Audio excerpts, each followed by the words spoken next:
On va aborder aujourd'hui une question, c'est vrai, autour duquel on tourne depuis le début, mais sans doute que ce n'était pas tout à fait mûr pour l'aborder de front, qui est la question de la religion. Alors, vous vous en doutez, c'est d'abord une question actuelle, pour de multiples raisons, pas simplement parce que l'Occident débat en son sein, l'Europe débat en son sein de la place de la religion dans ses origines, dans ses racines ou dans son identité. Pas simplement parce que précisément en Europe, les pays n'ont pas du tout les mêmes manières de se positionner par rapport à la question religieuse. Je pense qu'on n'a pas fini là-dessus, a fortiori si on essaie d'y intégrer la Turquie, de se poser des questions sur le sujet. Pas simplement parce que la France est le premier pays démocratique musulman du monde dans lequel la présence de l'islam est aussi importante qu'en France. Hein, c'est le pays au monde démocratique où l'islam est le plus présent sur la planète. Et où là, on est face à une religion forte, qui a une identité forte et qui déstabilise fortement aussi bien les non-croyants que les croyants chrétiens sur ce qu'est la religion. Non seulement parce que les formes dures de la religion nous apparaissent notamment sur le terrain musulman, mais que ça nous renvoie, nous, à notre histoire passée, dans ce cas-là de pas tout à fait glorieux, je parle quand on est chrétien, mais aussi parce que, après avoir pensé un moment qu'on allait pouvoir se débarrasser du problème, on s'aperçoit qu'il y a un problème, et que, bizarrement, on ne sait pas du tout le résoudre. Aujourd'hui, il n'y a pas beaucoup de propos sur la religion ou les religions, qu'on sente un peu éclairés et qui tiennent compte à la fois de ce que ça peut avoir de grand, la religion, puisque ça peut avoir d'horrible. Puisque les expériences montrent un peu les deux. Et que notre propre histoire chrétienne montre aussi les deux. Ce qui est frappant aussi, c'est que cette évolution, elle est très rapide, si vous voulez. L'Europe encore, ou la France, était un pays qui, il y a 100 ans, même s'il y avait quelques anticléricaux virulents et un communisme militant, ne se posait pas trop de questions métaphysiques sur l'importance de la religion. D'ailleurs, dans le pays, dans les campagnes, la religion, c'était la même chose que le catholicisme. D'accord ? Et on n'envisageait pas tellement qu'il y en ait une autre religion, même si on savait qu'il y avait des braves gens qu'il fallait encore évangéliser, auxquels il fallait apprendre la vraie religion, qui était plutôt de l'autre côté de la Méditerranée ou à l'autre bout du monde. Mais j'allais dire, il y a 100 ans, on estimait qu'on leur avait envoyé des gens pour aller leur expliquer des choses, et donc ça allait finir par porter du fruit. Et donc c'est très impressionnant de voir la disparition dans la vie quotidienne, non seulement de l'importance de la religion, mais même du respect envers elle. Que ça soit à l'égard du judaïsme ou à l'égard du christianisme, on ne peut pas dire que la culture ouest-européenne et notamment française véhicule un respect immense, profond et intelligent à l'égard du phénomène religieux ou de la religion. Et donc c'est une évolution rapide. Vous voyez, on est passé en 100 ans... j'allais dire, de ce qu'ont toujours vécu les civilisations, c'est-à-dire la présence de la religion un peu partout dans la vie quotidienne, à une tentative de création d'une civilisation qui simplifie le problème en localisant la religion dans la vie privée, d'accord ? Et puis, on pensait s'installer là-dedans, et aujourd'hui, on est face à un monde qui s'aperçoit qu'il faut qu'il se positionne par rapport à ça, et qui ne sait pas comment faire.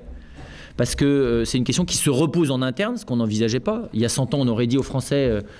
eh bien, dans 100 ans, nous aurons 5 millions de musulmans sur le territoire français et nous serons la première démocratie à accueillir comme deuxième religion l'islam. Les gens vous auraient pris pour des fous, tout simplement. Sauf peut-être les pieds noirs qui étaient de l'autre côté de la Méditerranée. Voilà, et donc et puis surtout, on s'aperçoit que finalement, nous, la civilisation occidentale qui tente d'être non religieuse,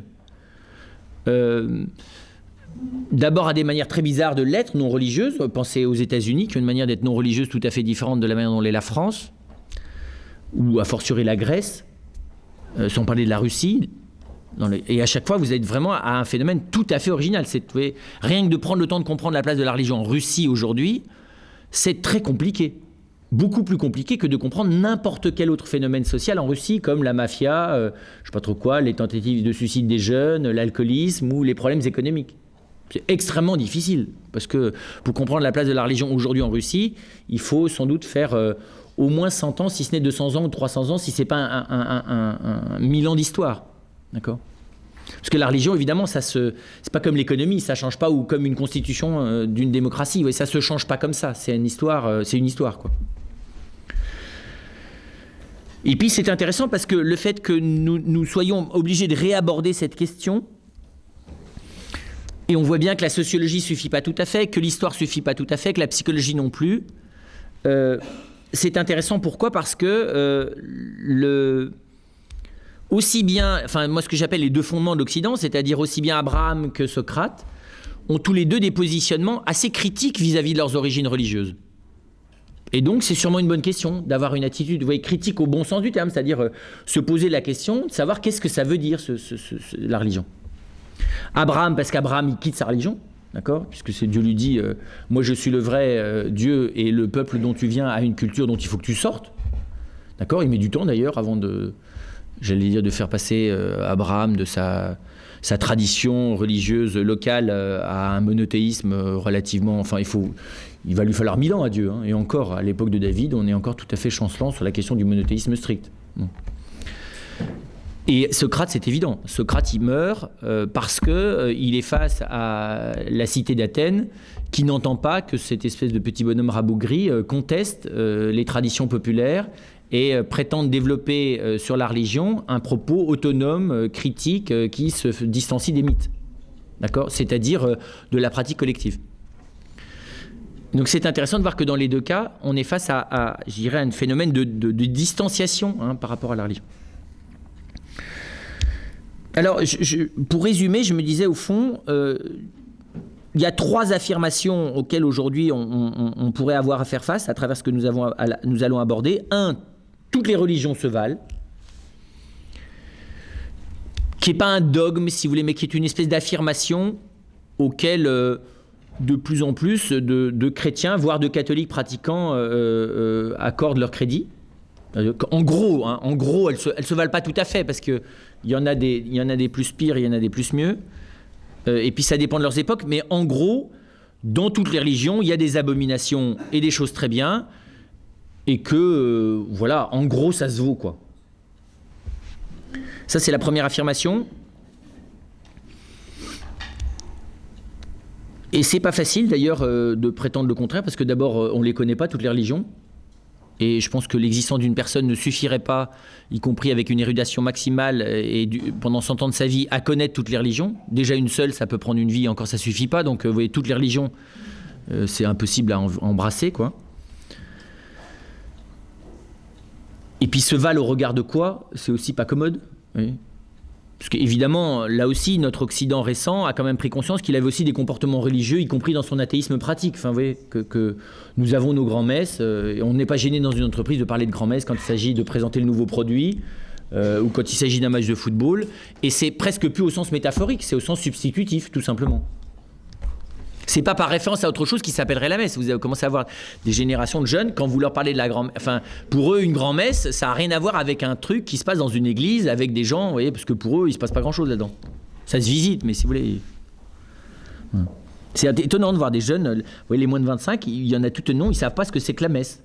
Si ce n'est le Stade de France ou... La deuxième affirmation, qui est une affirmation peut-être plus réfléchie, qui est oui au spirituel mais non à la religion, qui est aussi séduisante, qui est très belle d'ailleurs comme affirmation, aussi bien en dehors du christianisme que dans le christianisme d'ailleurs. Dire oui à la partie profondément dans le prolongement de l'épanouissement de soi, du développement personnel, enfin, vous voyez, de plein de choses importantes, de l'intériorité, voilà, du chemin de croissance des individus. Ça, oui, mais la religion, c'est-à-dire le truc collectif avec du flonflon, des espèces de rituels, des formules dogmatiques auxquelles il faut adhérer. Et donc, on voit bien, vous voyez, l'adhésion à la religion. Vous le savez, quand on fait un sondage, la plupart des catholiques pratiquants estiment que c'est normal qu'il y ait à prendre et à laisser, aussi bien dans le credo que dans la pratique religieuse catholique. Sans parler de l'enseignement de l'Église. C'est évidemment, globalement, un truc à option, si vous voulez, dans lequel il faut quand même faire son miel et avoir son propre parcours spirituel. Il ne faut quand même pas rigoler. C'est vrai que vu la tête de la religion, quand elle vous aborde avec le pavé qui s'appelle le catéchisme de l'Église catholique, je comprends que vous hésitiez à signer. Et donc, on voit bien, le spirituel, c'est au fond, on comprend bien, c'est ce qui transcende d'ailleurs les religions. Hein. C'est ce qui est plus profond que les religions et dont les religions, à la limite, seront presque les déviances, si on pousse la chose un peu au bout. Hein. Ou le raté populaire, vous voyez. C'est la forme populaire pour les gens pas très évolués, ou c'est la forme populaire malsaine par laquelle le clergé prend le pouvoir de la spiritualité, qui, elle, est la seule chose vraiment authentique. D'ailleurs, tous les mystiques et les saints le disent, vu de loin en tout cas, parce que vu de près, les saints, il y en a pas mal d'engagés dans la religion, au sens le pire du terme dans certains cas. Prenez l'exemple de Saint Bernard, il a quand même prêché les croisades, quoi. Puis vous pourrez trouver la même chose chez les bouddhistes. Enfin, à ce que sache, le Dalai Lama, il est engagé dans un combat politico-religieux tout à fait majeur. Il ne se contente pas de faire de la mystique, le Dalai Lama. Hein. Il est représentant de l'État du Tibet et il entend bien que son combat spirituel passe par un combat politique et religieux. Comme le pape est lui-même représentant de l'État du Vatican. Enfin, vous voyez, espèce de... Vu de loin, c'est très propre, le spirituel. Vous voyez, y compris chez les gens qu'on admire. Vu de près, ceux qu'on admire ne sont pas si propres de la religion. Ouais. Donc les grands saints spirituellement, chimiquement purs, c'est assez rare. Mais c'est légitime. D'ailleurs, les pauvres, ils étaient encore un peu dans la religion. Et il est temps que, précisément, on tente du spirituel pur. La troisième affirmation, donc toutes les religions se valent, oui au spirituel et non à la religion.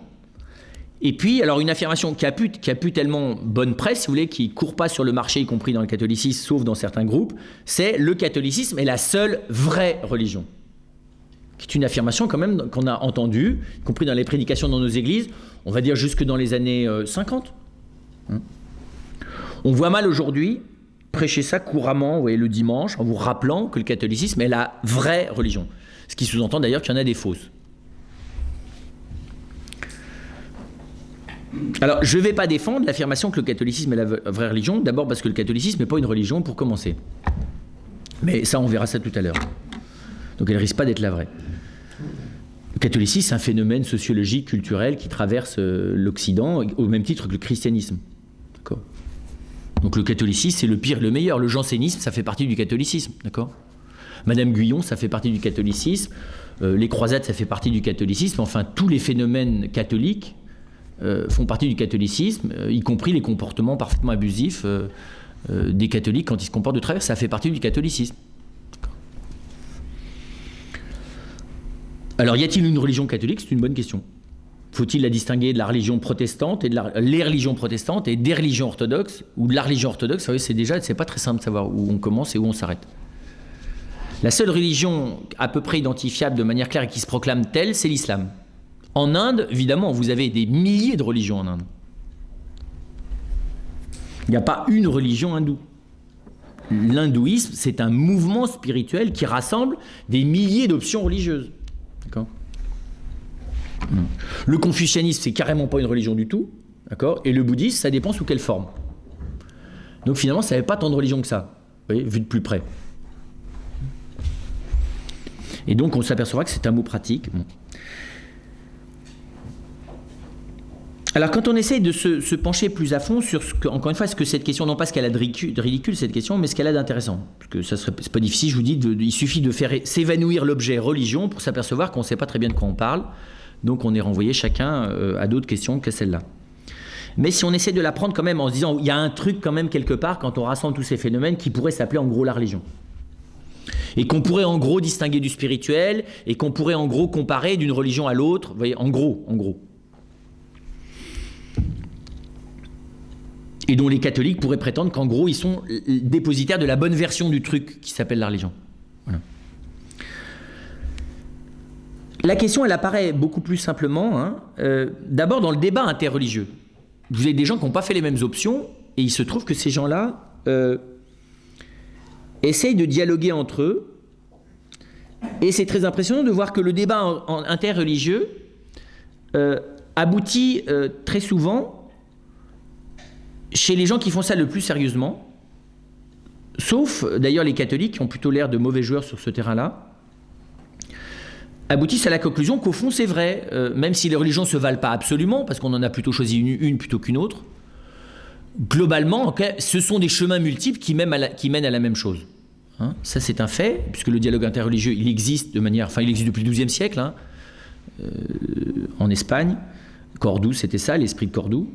Mais il existe aujourd'hui de manière intense, quand même, depuis 40 ans autour de la planète, et entre toutes les religions. Il n'y a pas de religion dans laquelle il n'y ait aucun représentant prêt à dialoguer avec les autres, ce qui est d'ailleurs bon signe.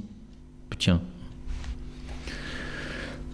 Et donc on voit bien, même si dans toutes les religions, vous avez aussi des gens qui veulent jamais discuter avec les autres. Ça, alors appelez-les les intégristes si vous voulez, ou appelez-les simplement ceux qui ont le courage de leurs opinions jusqu'au bout, vous voyez. Mais dans toutes les religions, il y en a qui dialoguent. Et c'est vrai que dans le dialogue interreligieux, qui tente d'identifier ce qu'il y a de meilleur dans chaque religion, évidemment, et de reconnaître la part de déviance, d'accord, à la lumière de ce qui semble le meilleur.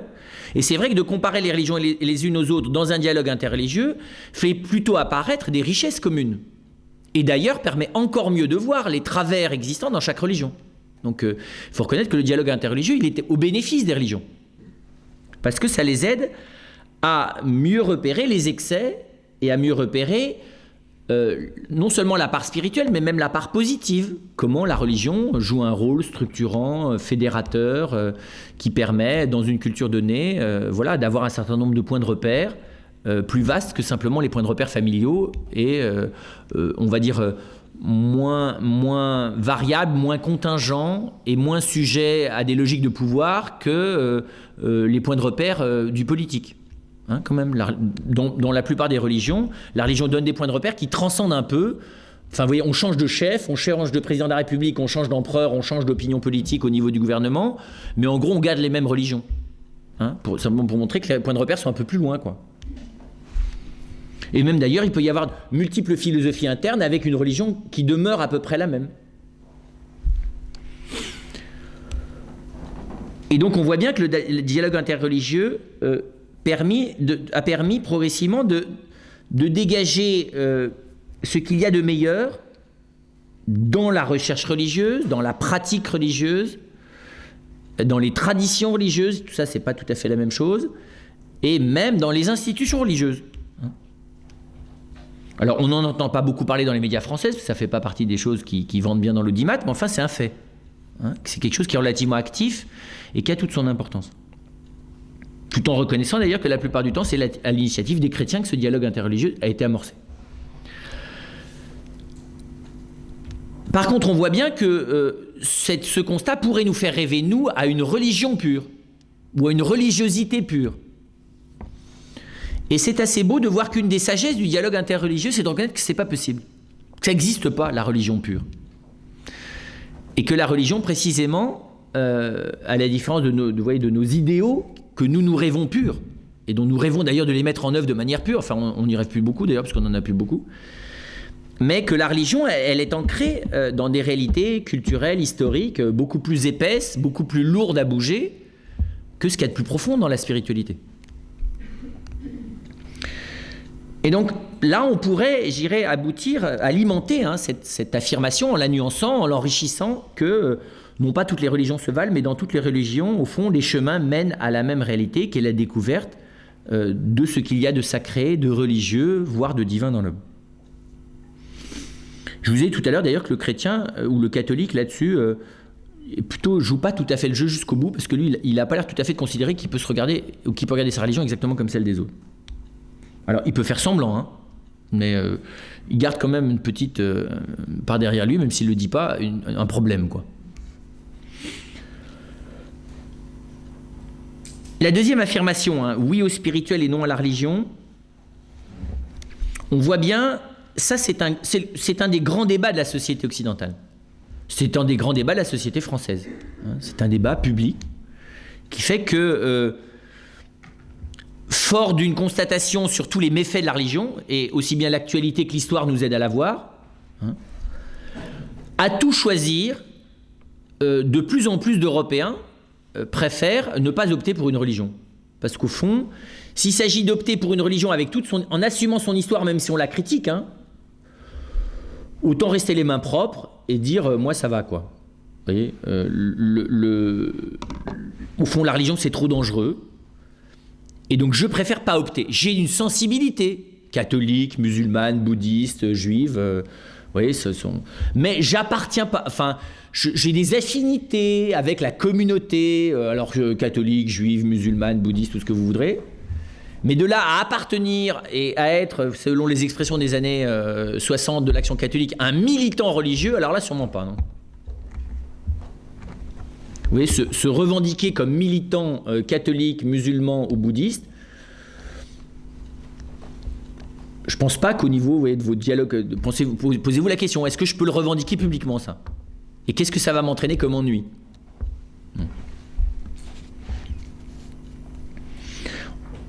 Et donc au fond, nous avons une perception, et c'est peut-être pas plus mal d'ailleurs, par certains côtés, hyper consciente de tous les méfaits, l'intransigeance, le dogmatisme, l'étroitesse d'esprit, l'esprit de moutonnier, le manque de liberté, le manque de créativité dans son chemin personnel, enfin tous les méfaits, si vous voulez, exactement comme on sait aujourd'hui à peu près tous les méfaits de l'action maternelle éducative qui fait qu'une femme hésite des milliers de fois avant d'avoir un enfant vu tout ce qu'elle sait qu'elle est potentiellement comme danger pour son fils ou sa fille.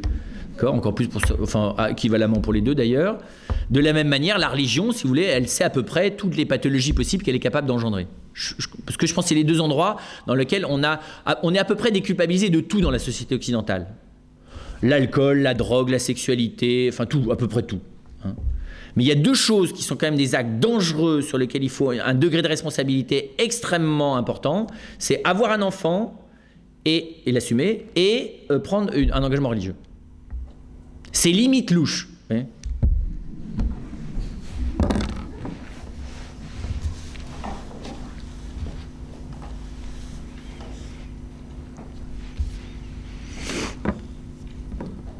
Donc, j'allais dire, il y a une vraie question.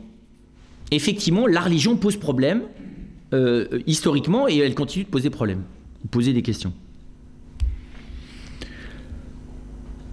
Et c'est vrai, je dirais, on ne voit pas pourquoi on n'adopterait pas la spiritualité évangélique ou la spiritualité bouddhiste sans avoir à s'encombrer avec l'ensemble des pratiques bouddhistes, parce que c'est vrai aussi dans le bouddhisme, hein, vous voyez, s'encombrer des pratiques, c'est quand même pas évident.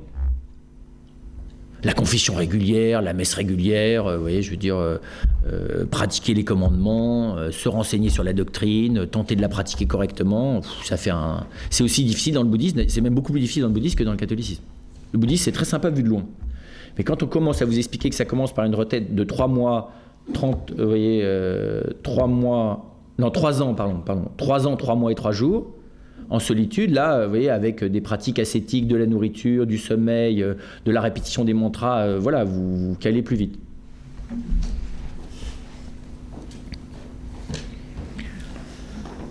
C'est la même chose dans l'islam d'ailleurs. L'islam, c'est très sympathique vu de loin. Hein, dans la pratique quotidienne sociale, parce que c'est comme une réalité sociale, hein, pratiquer de manière intensive, c'est quand même pas rien. Et donc on comprend qu'il y a une vraie question autour du spirituel. La troisième affirmation, qui est le catholicisme est la seule vraie religion, c'est intéressant parce que c'est un débat interne à l'Église, non seulement interne au christianisme, parce que évidemment les orthodoxes ne sont pas d'accord pour dire que le catholicisme est la vraie religion, ni les protestants, mais même dans le catholicisme, c'est un débat interne. Hein, et il faut savoir qu'aujourd'hui, est-ce que toutes les religions mènent au salut, même si la nôtre y mène un peu plus que les autres? Est-ce que dans toutes les religions, il y a la possibilité de trouver la vérité, même si chez nous, on a un peu plus de chances de la trouver qu'ailleurs? Ou si au contraire, de toute façon, il n'y a que là qu'on trouve quelque chose et ailleurs c'est faisandé parce que de toute façon tout n'est pas pur et qu'il n'y a qu'ici qu'on peut vraiment trouver la vraie doctrine? Ce sont des débats internes. D'accord? Et quand on voit d'ailleurs même les prises de position officielles du magistère, qui d'ailleurs, ce à quoi ne se résume pas l'Église, vous le savez, parce que dans l'Église, il y a beaucoup d'autres opinions, beaucoup d'autres idées que le magistère dans son caractère officiel. On voit bien même la position du magistère, quand on la prend dans toute son extension, elle est nuancée, elle n'est pas tout à fait facile toujours à comprendre. D'accord ? Vous en avez qui sont très contents quand le cardinal Ratzinger rappelle dans Dominus Jesus que quand même la religion catholique, elle n'est quand même pas l'équivalent des autres. Et en même temps, vous en avez d'autres qui sont rassurés quand ils voient Jean-Paul II à Assise, vous voyez, prier à côté, avec ou à côté. C'était compliqué d'ailleurs de savoir si c'est... Vu de loin, on n'a pas bien vu exactement ce qui s'est passé. Enfin bref, ils ont prié là-bas ensemble, quoi. Parce que sur le terrain, c'était très précis. Et puis voilà, est-ce qu'au fond, il faut laisser tomber cet obscurantisme, vous voyez, inévitable à toute civilisation primitive, qui était le catholicisme jusqu'à Vatican II, qui pensait qu'au fond, elle avait la vérité, comme le croient d'ailleurs toutes les jeunes civilisations, mais qu'il est temps qu'elle mûrisse pour s'apercevoir qu'elle a une vérité parmi d'autres, puis elle fait ce qu'elle peut. D'accord ? Et vu les résultats, en tout cas en Europe, c'est pas très brillant. Voilà. Donc là, il y a un débat en externe, évidemment, en externe du christianisme face au reste des religions, du christianisme face au reste du monde non religieux, à l'intérieur du christianisme et même à l'intérieur de l'Église. D'accord ? Et puis souvent à l'intérieur de nous-mêmes pour arranger le tout. Parce qu'on est rarement très au clair là-dessus. Bon, je ne vais pas vous compliquer le problème plus que ça. Hein. C'était juste pour essayer de montrer qu'il y a quand même quelques axes dans la complexité. Et on va prendre le parti qu'on a pris à chaque fois, qui est d'essayer de voir ce que ce que Jésus en pense dans l'Évangile. Parce que l'expérience de ces années, c'est qu'à force, qu'il n'y a pas de grands autres moyens que d'aller voir comment ça se passe chez lui. Que souvent, jusque-là, en tout cas, ça a été éclairant. D'abord, c'est très clair, la prise de position du Christ ne porte pas d'abord sur le religieux. C'est très simple. Ça, c'est très fondamental. Vous lisez tous les évangiles d'affilée. Sa problématique est clairement pas d'abord une problématique religieuse. Sa préoccupation, son souci n'est pas d'abord une problématique religieuse. Il n'est pas d'abord pour départager les rites, pour réformer la religion, même pour expliquer ce qu'il faut penser de Dieu. Ce n'est pas sa prise de position. Il a une prise de position très particulière qui est, comment vous dire ça, c'est clairement la personne humaine qui regarde, mais pas du tout comme Socrate. Il prend parti, son problème, c'est ce qu'il y a d'humain et d'inhumain. C'est de dénoncer l'inhumain et de repérer l'humain. Aussi bien dans sa parole que dans ses actes. C'est très clair. Tous ces actes, c'est d'abord des actes qui tentent de faire émerger, de restaurer ou d'illuminer la part d'humanité qu'il y a dans chaque personne qui croise. Et ça, c'est pas de la projection anthropomorphique, vous voyez, humaniste, à la lumière du XXe siècle, reprochée sur l'Évangile. Lisez l'Évangile, c'est ça l'état brut. Précisément, faire une affaire religieuse, c'est pas respecter le texte. Il y a des affaires religieuses, hein, rassurez-vous, il y en a plein dedans. Mais c'est pas ça, je parle du côté de l'intention humaine du Christ. Et on voit bien que systématiquement, il va dénoncer toutes les idées et les manières de faire dans lesquelles, personnellement ou collectivement ou institutionnellement, les hommes s'enferment. C'est très clair. Et ce qui est très impressionnant, c'est qu'il ne le conteste pas de l'extérieur. Il le conteste, on va le voir, de l'intérieur de la religion, parce qu'il ne se situe pas du tout à l'extérieur de la religion. Donc vous voyez, il n'est pas là à dire affreux comportement religieux. Enfin, même d'ailleurs, ce qu'il dénonce chez ceux auxquels il parle, c'est très bizarre, il arrive même à le dénoncer sans être à l'extérieur, ce qui est très spécial. Regardez clairement, d'un peu plus près, allez lire un ou deux miracles, par exemple. Nous, on s'imagine les miracles à la Robert Hossein, vous savez. C'est-à-dire que vous avez un pauvre là qui rampe par terre, et Jésus à 15 mètres qui fait des grands gestes comme ça, vous voyez, qui fait descendre la toute-puissance du ciel, qui vient transfigurer le bonhomme, qui se lève en jetant sa canne en l'air, en disant « Je suis guéri, vive Jésus ». D'accord ? C'est comme ça qu'on imagine les miracles, en gros. C'est la potion magique, quoi, si vous préférez Robert Hossein. Dans le Robert Hossein, ce qui est très surtout impressionnant, c'est qu'il touche jamais personne. D'accord ? Allez regarder de près, c'est pas du tout comme ça se passe. Absolument pas. Ça se passe dans un dialogue la plupart du temps intime. Il essaye, dans un certain nombre de cas, de dégager la foule de cette histoire parce qu'elle n'a rien à voir pour lui avec ça.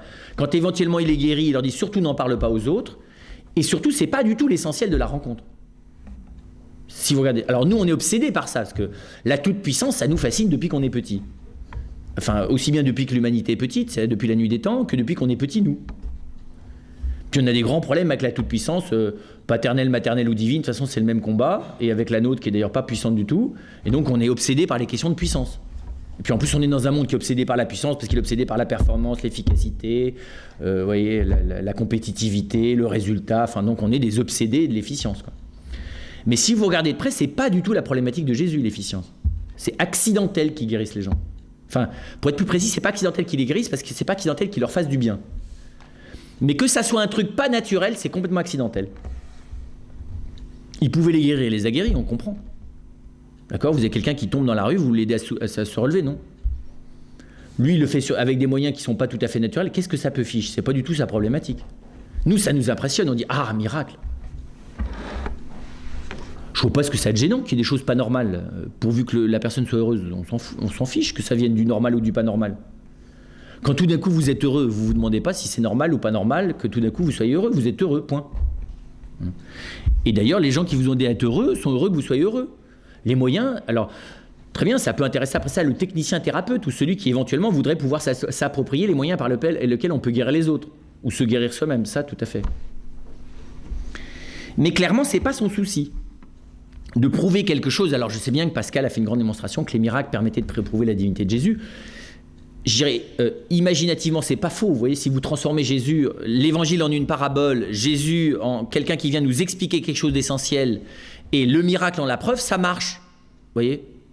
Mais c'est pas ça, comme ça que ça se passe dans l'évangile du tout. Par contre, on le voit, plus que contestataire, j'allais presque dire, il est du côté... il prend le parti, mais au sens très très fort, de celui qui est enfermé.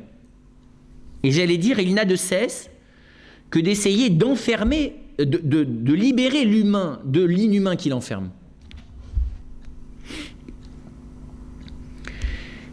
Et là où il est le plus dur, c'est partout où il croise le pouvoir allié aux idées. C'est très frappant. Sa bête noire, son ennemi premier, c'est le pouvoir allié à l'idée.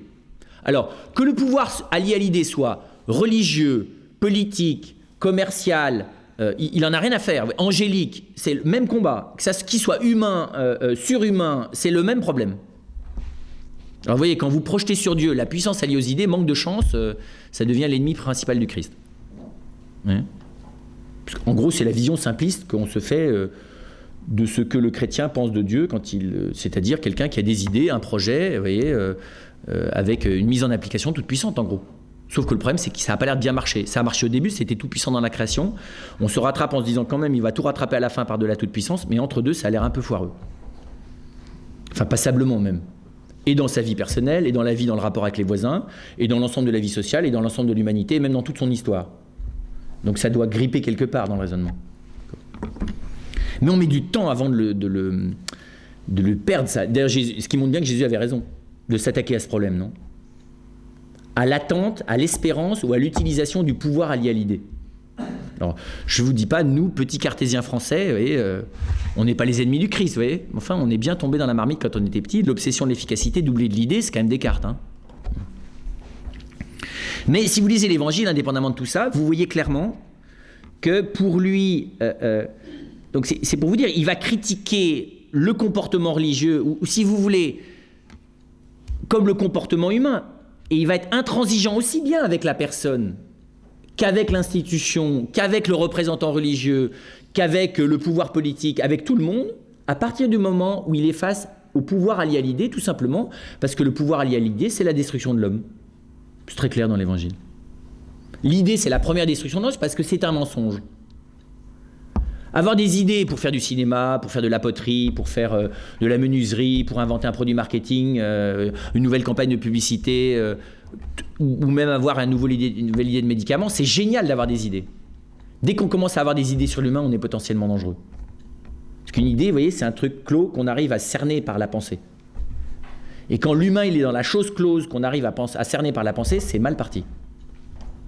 Parce que ça prouve qu'on commence déjà à être sur la voie par laquelle on a envie de le dominer. Non ? On sait bien ça dans l'expérience éducative.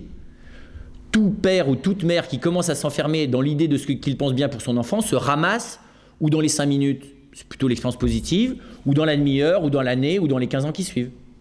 Non. Et plus vite il se ramasse, et mieux il se porte d'ailleurs, et l'enfant aussi. D'accord ? Parce que l'idée éducative ne fonctionne pas. L'hypothèse, l'interrogation, l'admiration, des éléments d'analyse, le suivi, vous voyez, ça oui. Mais l'idée non. Mais comment fermer l'humain dans l'idée, c'est un péché que nous pratiquons de manière collective, quotidienne et de manière assidue, vous voyez, et même encouragée par l'éducation, voire la religion, depuis le XIVe siècle en Europe. On a un peu de mal à s'apercevoir que c'est clairement ce face à quoi Jésus s'affronte. Et pas simplement à l'égard des idées sur la divinité, hein, mais aussi les idées sur l'humain, y compris les idées les plus simples.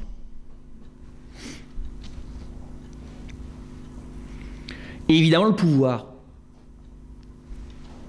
Parce que le pouvoir ne dure pas longtemps sans idée. Essayez. Vous pouvez vous piquer une grosse colère, ça arrive ça. Mais la grosse colère, ça ne donne pas le pouvoir dans la durée. Si vraiment vous voulez du pouvoir, vous avez intérêt à avoir des idées. Sinon, vous allez le perdre. Et d'ailleurs, vendre des idées aux autres, c'est la meilleure manière d'avoir un pouvoir sur eux. Ça, c'est exactement ce que Jésus dénonce chez les scribes et les pharisiens. D'accord ?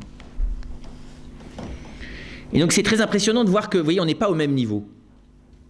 Et que son regard porte pas d'abord sur notre niveau de préoccupation, mais je vais dire sur son niveau de préoccupation à lui. Et là-dessus, encore une fois, il est aussi implacable à l'égard de la religion, du phénomène religieux, de l'attitude religieuse, de la tradition religieuse, aussi respectable soit-elle en soi qu'à l'égard de quoi que ce soit d'autre. C'est d'ailleurs ce qui provoque une réaction extrêmement vive en face. Aussi bien de la part du pouvoir politique, regardez Hérode et Pilate, qu'à l'égard du pouvoir religieux, regardez les grands prêtres, qu'à l'égard de ceux qui pensent bien. Ou les bien-pensants, parce que c'est la même chose, mais pris dans l'autre sens. Bien-pensant, ça fait péjoratif. Mais ceux qui pensent bien, ça fait plutôt positif. Mais c'est les mêmes. Quand on commence vraiment à penser bien, on est sur la frontière du bien-pensant en permanence. De la même manière que quand on commence à se maîtriser soi-même ou à maîtriser un certain nombre de choses, on est quand même sur la frontière du pouvoir en permanence. Même chose. Et c'est vrai qu'il a l'air d'avoir une complaisance, non pas pour la bêtise et l'impuissance, mais pour la disponibilité de l'intelligence, pour ça qu'il aime les enfants. Et les gens qui n'ont plus les moyens de réfléchir sur leurs problèmes tellement ils vont pas bien, ça il aime bien, parce que là il y a une disponibilité. Et il aime bien ceux qui ont abandonné l'idée d'arriver à pouvoir faire quelque chose, après avoir essayé ou sans avoir essayé. C'est-à-dire qui ont commencé, comment dire ça, qui ont déjà goûté l'amertume de la puissance. Ou celle que les autres exercent sur eux, ou celle qu'ils ont essayé d'exercer sur eux-mêmes. Donc qui commencent à consentir à l'impuissance. D'accord ? Qui est autre chose que de la subir.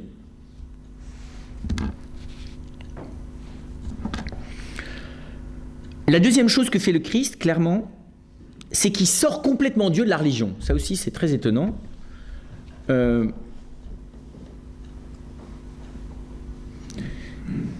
C'est pas contre la religion qu'il parle de Dieu, mais chaque fois qu'il parle de Dieu, c'est toujours en décalage par rapport au discours religieux. Quels sont les commandements ? Vous voyez, Jésus sait quels sont les commandements.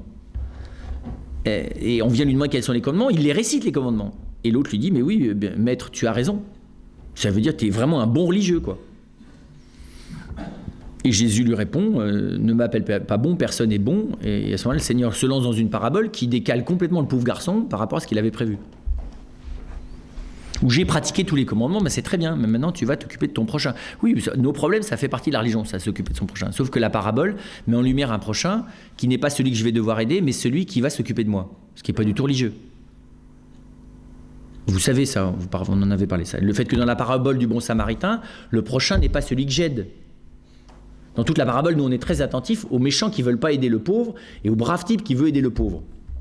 Donc nous on est plutôt du côté de l'option. Est-ce qu'on est plutôt du côté du brave type ou du côté du sale type ? Mais le problème c'est que Jésus fait clairement comprendre à la fin au brave jeune homme que dans la parabole, il ne pensait pas à lui du côté du brave type ou du sale type, il pensait à lui du côté du type qui est dans le fossé. D'accord ? Et donc c'est pas tout à fait vivre. Vous voyez, la religion me développe pas tellement par qui je vais devoir me faire ramasser. Oui.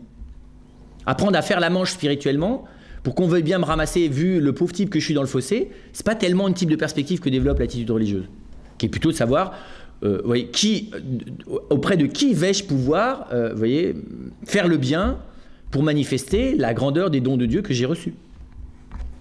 D'ailleurs Jésus n'est pas tellement intéressé par les dons qu'on a reçus, mais plutôt par ceux qu'on n'a pas reçus aussi. Dans la parabole des talents, les types qui ont des talents, ils ne sont pas tellement le centre de la parabole. Le type qui est le centre de la parabole, c'est celui qui n'en a pas des talents. Et que c'est lui qui est clairement le problème central de la parabole, c'est lui.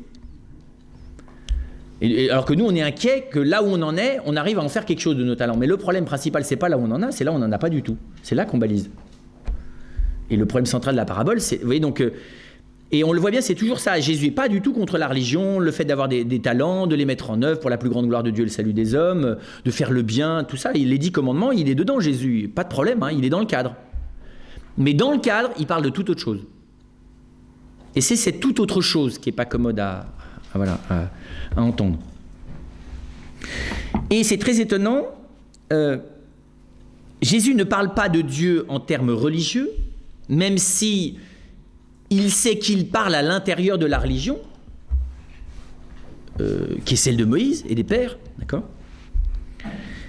Et le décalage avec lequel il en parle, c'est tout simplement parce qu'il parle de Dieu toujours d'une manière totalement personnelle, enfin, ou de plus en plus personnelle. Ce qui est quand même perturbant. C'est comme si, vous voyez, il prenait une espèce d'attitude, pour le coup, spirituelle. Vous voyez, c'est comme si Jésus, de l'intérieur de la religion, avait un côté louche en disant, la religion, mettez-la à distance, la vraie question, elle est spirituelle. Vous voyez, c'est un peu dangereux, ces gens-là, qui vous disent, bon, la religion, ok, mais le véritablement important, c'est le spirituel, c'est-à-dire la démarche personnelle, la relation personnelle à Dieu, quand même, c'est ce que Jésus semble clairement faire. Ça fait partie d'ailleurs des choses qui lui créent des ennuis. Sans d'ailleurs contester le religieux en soi, mais en contestant simplement les attitudes déviantes et inhumaines de la religion. Et donc on pourrait se dire, génial, du coup Jésus il est plutôt du côté du spirituel anti-religieux, enfin vous voyez. Ou bon, on accepte le cas de la religion culturelle. Moi, je suis catholique parce que je suis tombé dedans quand j'étais petit, mais globalement, c'est pas ça l'intérêt. L'intérêt, c'est vraiment développer une attitude spirituelle christique, si possible. Pas trop chrétienne, parce que vous voyez, ça fait encore un attachement trop à un type qui historiquement existait. Vous voyez, il vaut mieux carrément prendre du côté du symbole, si vous voulez, jusqu'au bout. À la manière de Bouddha, quoi. Hein ? Bouddha nous a montré la voie, Jésus nous a montré la voie. Le problème, c'est qu'il a dit qu'il était aussi la voie, ce qui est un peu plus gênant, mais disons, admettons qu'il nous ait montré la voie, on la suit. D'accord ?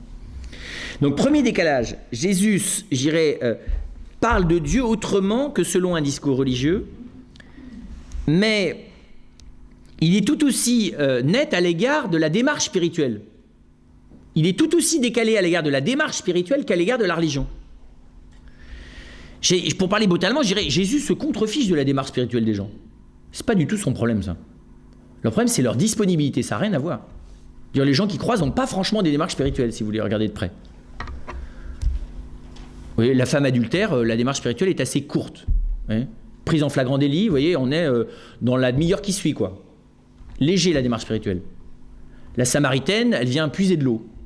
L'infirme de la piscine de Bethsata, il est dans le désespoir prononcé de ne pas pouvoir aller se plonger miraculeusement dans la piscine. Et la plupart d'entre eux, ils ont mal quelque part et ils vont vers quelqu'un qui éventuellement peut les guérir. C'est pas très élaboré. Par contre, Nicodème qui arrive avec une vraie démarche spirituelle. Maître, nous savons que tu es... et donc, je viens te poser des questions. Il lui dit, mais tu sais qu'il faut renaître ? Complètement azimuté. Et d'ailleurs, Nicodème comprend bien qu'il s'agit de choses bizarres et il est perdu. Il dit, mais de quoi tu parles ? Il faut repartir dans le sein maternel. Il dit, non, tu comprends rien, tu comprends pas. Nicodème d'ailleurs a du mal à dire qu'il comprend pas. Parce que quand on a une recherche spirituelle, on a une recherche comme son nom l'indique. Donc on a quand même un patrimoine, vous voyez, on avance avec des questions, un approfondissement. Quand même, on a du poids, on a de l'intériorité, de la sagesse. On a de la sagesse. Jésus se fiche de la sagesse. Enfin, il la respecte, hein, parce qu'il y a comme la religion, il n'a rien contre. Mais ce n'est pas son propos non plus. Ce qui est aussi déstabilisant pour le spirituel que nous sommes, à défaut d'être religieux. Mais c'est très simple, parce que pour lui, le Seigneur n'est pas préoccupé, enfin, il est très respectueux, il est très touché par toutes les démarches de tout le monde. Mais ce n'est pas du tout sa problématique. Lui, son problème, c'est d'être accueilli. C'est de débarquer là où il peut débarquer. C'est tout. Il descend, quoi, comme on fait une descente, d'ailleurs, de police. Il descend. Et son problème, c'est où est-ce qu'il peut descendre ? Chez qui il peut venir s'installer ? Qu'il y ait du spirituel ou du religieux, tant mieux ou tant pis, c'est secondaire. C'est très clair. C'est d'ailleurs ce qui va expliquer, et le plus impressionnant, c'est que c'est ce qui va réussir à faire comprendre à quelqu'un qui s'appelle Paul de Tarse, dont le moins qu'on puisse dire, c'est qu'il n'était pas profilé pour ce genre de réceptivité au point de départ. Je rappelle, Paul, c'est le religieux sérieux, formé dogmatiquement, avec une pratique intensive de l'ascèse, et qui vise, alors évidemment, quand même de manière un petit peu extrême, mais à éliminer les gens qui, tout en se prétendant juifs, se prétendent en même temps autre chose, c'est-à-dire chrétiens. Alors, il les lapide pas, il porte simplement le manteau des autres, quoi. Lui, il instruit l'inquisitio, il fait l'enquête, quoi. Et il aide à l'argumentation, et sans doute au verdict. Après, il n'est pas le bras armé. Le bras séculier, c'est les autres, les cailloux. Parce que Pierre, vous savez, porte les manteaux des types qui sont en train de lapider Étienne, quand même. Hein. C'est le vestiaire, quoi. Paul, c'est le dogmatique et le vestiaire, ce qui va bien ensemble d'ailleurs, parce que quand on est plutôt un télo, vous voyez, prendre le caillou, non, ça fait pas bien intellectuellement. On veut bien aider les autres à prononcer le jugement, vous voyez, mais quand même, ça, c'est un peu sanglant quand même de passer aux actes. Mais il faut bien qu'il y en ait qui le fassent, quoi. Et c'est très impressionnant de voir que Paul lui-même va rentrer dans cette démarche, et jusqu'à dire, ce que Jésus d'ailleurs n'avait pas dit explicitement, que eh bien, le Christ, il peut aussi descendre chez les païens, sans qu'ils deviennent juifs. C'était même le texte de ce matin, ou d'hier. Ce qui est énorme, énorme. Normalement, il devrait être progressif, vous voyez. Parce que les païens, c'est pas il y a des gens qui sont dans une formation religieuse, vous voyez, un peu païenne, mais vous en avez, les Corinthiens, Corinthe et Éphèse, renseignez-vous sur la religion locale. Si une fois vous avez une photographie de l'Artémis d'Éphèse, regardez-la d'un peu près et demandez-vous le type de pratique religieuse et le type de spiritualité vous voyez, que développe ce type de figure féminine. Vous allez voir. On est plutôt dans l'ordre du fantasme délirant, vous voyez, et de la déviance forte qu'autre chose. Une fois, il faut regarder ça pour comprendre ce que c'est que vous voyez, Éphèse, les Éphésiens. Là où Marie a débarqué juste au-dessus, avec Jean en bas.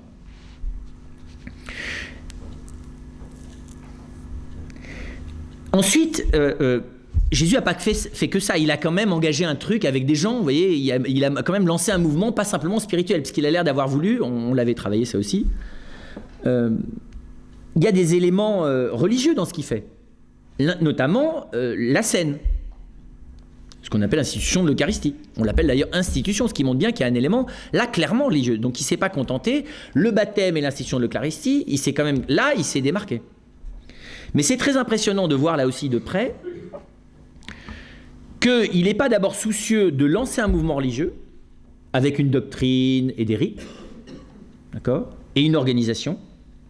Mais même chose, ce qui l'intéresse, en dehors de la relation que les gens ont avec lui, puisqu'il se présente comme celui par qui ils vont avoir une relation à Dieu, ce qui est un peu énorme, hein. Je ne sais pas si vous voyez, comme prise de position. Mais la deuxième chose qui l'intéresse, c'est la relation des personnes entre elles. Dont d'ailleurs il pense, c'est ce qu'il est dit dans Saint Jean, qu'elle doit avoir pour principe, pour modèle et comme niveau d'exigence, la relation que lui-même entretient avec Dieu. C'est quand même pas rien. Puisqu'il dit qu'il faut nous aimer comme lui-même, il nous aime et il nous aime comme il est aimé de Dieu. Donc ça fait beaucoup. Et on voit très clairement que comment vous dire ça? C'est d'ailleurs le plus énorme du truc, c'est que chez Jésus, c'est en gros, c'est dire, si vous me laissez débarquer chez vous, c'est Dieu qui débarque chez vous. La relation que vous avez à avoir à Dieu, elle passe plus par le rite, elle passe par moi. Petit 1, on comprend que ça soit choquant. Et petit 2, il en rajoute, et il dit, et c'est la relation, il dit aux apôtres, c'est la relation qu'ils auront avec vous, qui sera la relation par laquelle ils auront une relation avec moi, c'est-à-dire une relation avec Dieu. Alors ça, c'est énorme. Parce qu'à la limite, avec Jésus, on veut bien, vous voyez. Mais avec les apôtres, c'est autre chose. Ce que vous la voyez, la tête des apôtres, c'est nous.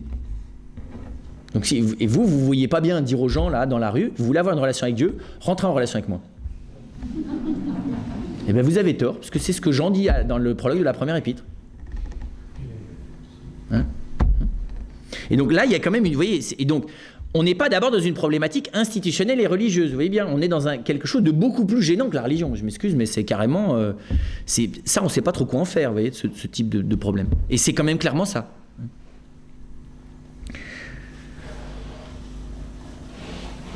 Et on voit bien que l'Église primitive, c'est-à-dire ces hommes et ces femmes qui tentent de vivre de ce que Jésus les a invités à vivre, qui est d'abord de la relation personnelle avec lui et entre eux,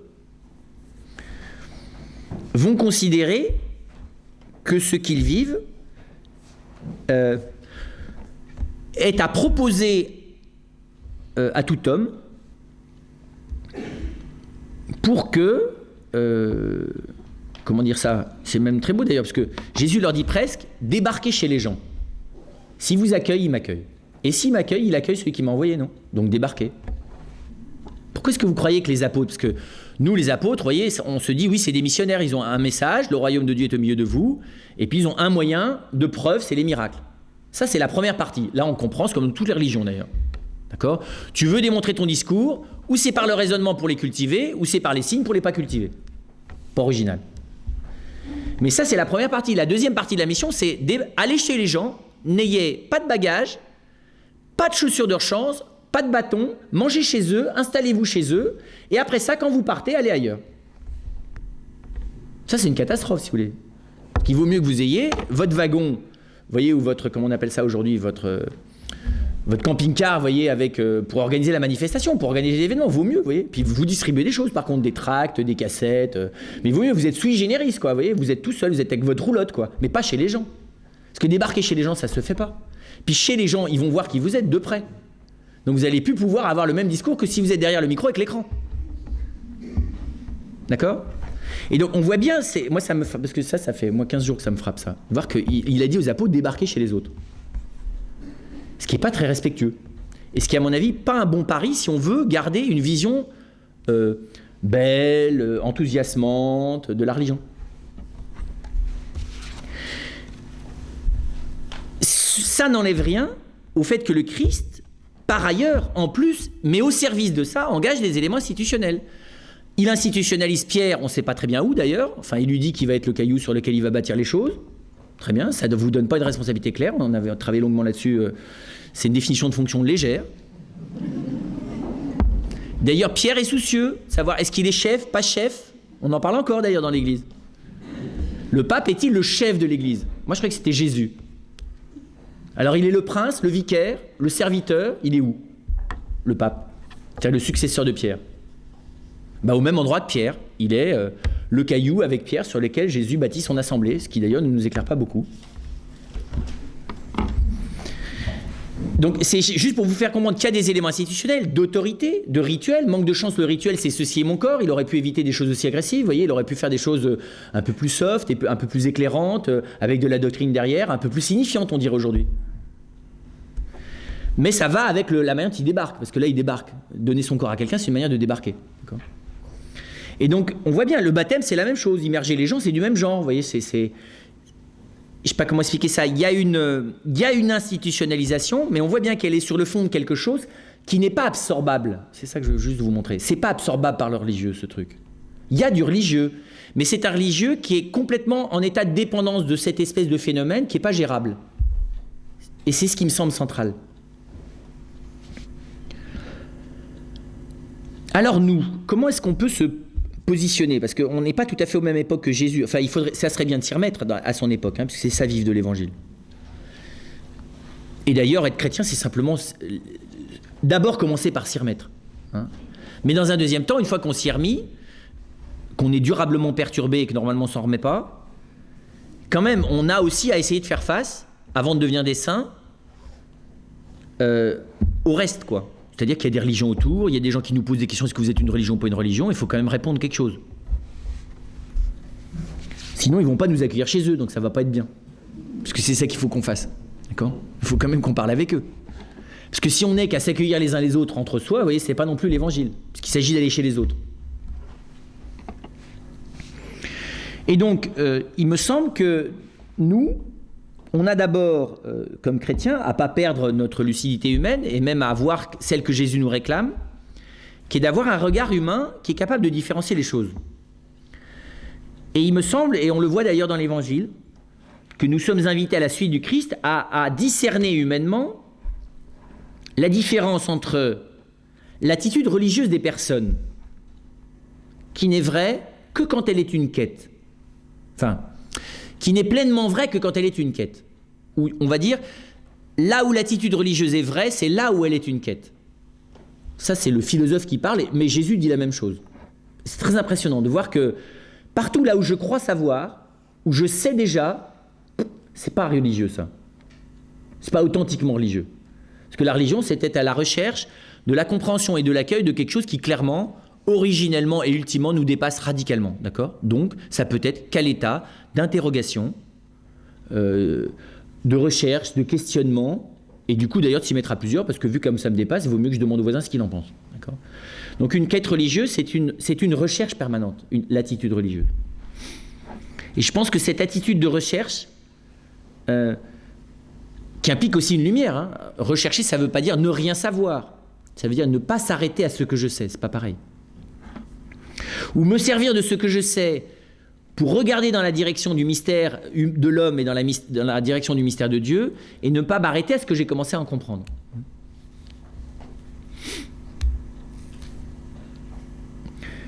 Distinguer ça, il me semble, des traditions religieuses. Donc l'attitude religieuse, elle est infiniment respectable là où elle est vraie. Et encore une fois, elle n'existe que là où elle est vraie, sinon ce n'est pas une attitude religieuse. Ensuite, il y a les traditions religieuses. Les traditions religieuses, il y en a qui véhiculent des choses positives, il y en a qui véhiculent des choses horribles. Vous avez des traditions religieuses qui prônent la scarification en l'honneur de la divinité, la flagellation jusqu'au sang pour la gloire de Dieu, la mutilation, enfin vous voyez, il y a des traditions religieuses, le jansénisme qui est de l'ordre, au niveau psychique c'est exactement la même chose, puisque le jansénisme c'est de la scarification et de l'automutilation psychique au nom de la divinité, c'est pas mieux. Et donc vous avez des traditions religieuses bénéfiques, on va dire, dans lesquelles on voit qu'il y a une véritable enrichissement de sagesse de génération en génération, puis vous en avez, c'est autre chose, qui sont des traditions enfermantes, sclérosantes, aliénantes, c'est clair. Et là, il y a un vrai discernement, y compris dans le christianisme, y compris dans le catholicisme, au sens de l'histoire. Hein. Vous pouvez développer une dévotion à la Vierge Marie qui finit par la faire passer devant le Christ. C'est une mauvaise tradition, qui peut être pieuse et dévote, mais mauvaise. D'accord ? Vous pouvez développer une tradition dans laquelle vous méprisez profondément la Vierge Marie, enfin vous la méprisez pas, mais vous affirmez que de toute façon c'est parfaitement secondaire et que ça n'a rien à voir avec ce qui est essentiel au christianisme, c'est une mauvaise tradition, tout simplement parce qu'elle ne correspond même pas à l'évangile. Et donc j'allais dire, là il y a un vrai discernement sur ce qui dans une tradition, hein, parce que l'attitude religieuse c'est très difficile de la juger, on ne peut pas juger d'une attitude religieuse, c'est très secret d'ailleurs. Qu'est-ce qu'on sait nous-mêmes de l'authenticité de notre attitude ? On essaye. Mais une tradition, elle a un discours. Et un discours qu'elle transmet de personne en personne. Elle a aussi une démarche, d'accord ? Elle développe des attitudes, une tradition.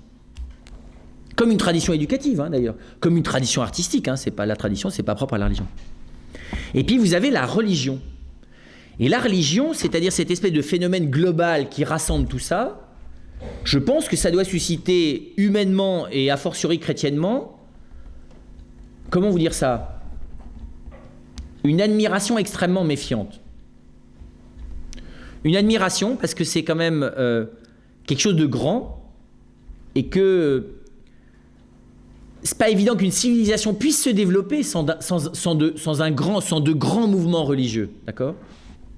Et donc il y a à admirer la grandeur de ce qu'a généré culturellement, spirituellement, humanistiquement les religions. Mais aussi une immense méfiance parce que ce qu'elle a d'admirable risque de cautionner ce qu'elle a d'effroyable. D'accord ? Et que plus un phénomène est grand, et plus ça lui permet de justifier l'horreur. Vous voyez ce que je veux dire ? Ou selon l'adage du Moyen-Âge, la corruption du meilleur, ça donne toujours le pire. Et c'est pas facile d'être dans une admiration méfiante. L'inverse de ce qu'on est vis-à-vis d'un ami. Mais la religion, oui. Parce que la religion, elle n'est pas divine. La religion, elle n'est pas divine. On voit bien, puisque Dieu lui-même n'a de cesse que d'essayer de réformer sa propre religion, non ?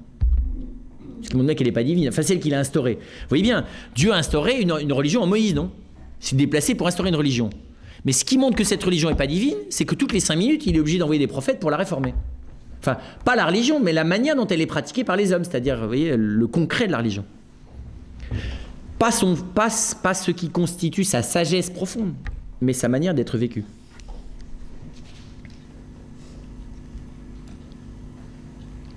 Ça, c'est le premier élément. Et on a parfaitement le droit d'appliquer cette admiration méfiante à l'égard de ce qu'il y a de religieux dans le christianisme. À l'égard du mystère divin, on va voir aussi bien celui qui est dans les personnes que celui qui est dans l'Église. Là, je ne peux avoir qu'une admiration. La méfiance ne veut rien dire. De toute façon, je n'y comprends rien. Enfin, vous voyez, j'allais dire, ce que j'en comprends ne peut que me nourrir, et ce que je n'en comprends pas, je n'en comprends rien, quoi. Donc, je ne vois pas très bien comment je pourrais critiquer mon ignorance. Enfin, oui, c'est difficile. Donc tout ce que j'en comprends, c'est ou faux, parce que c'est ce que j'imagine. Par exemple, ce que vous comprenez de la Sainte Trinité, dites-vous bien que c'est faux par avance, parce que la Trinité, ça ne se comprend pas. Ça se contemple au mieux, mais ça ne se comprend pas. Et la théologie ne consiste pas à comprendre la Sainte Trinité, mais à essayer d'approcher mon intelligence pour mieux voir, entre guillemets, hein, dans l'obscurité, ce que je ne peux pas comprendre, c'est-à-dire ce que je ne peux pas prendre, d'apprendre à regarder, quoi.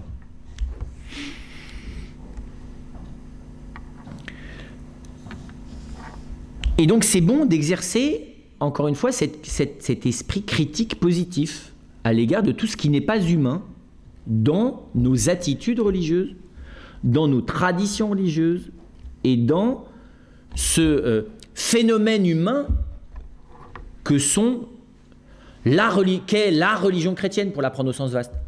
D'accord ? C'est pas toujours facile d'ailleurs. Parce qu'il faut...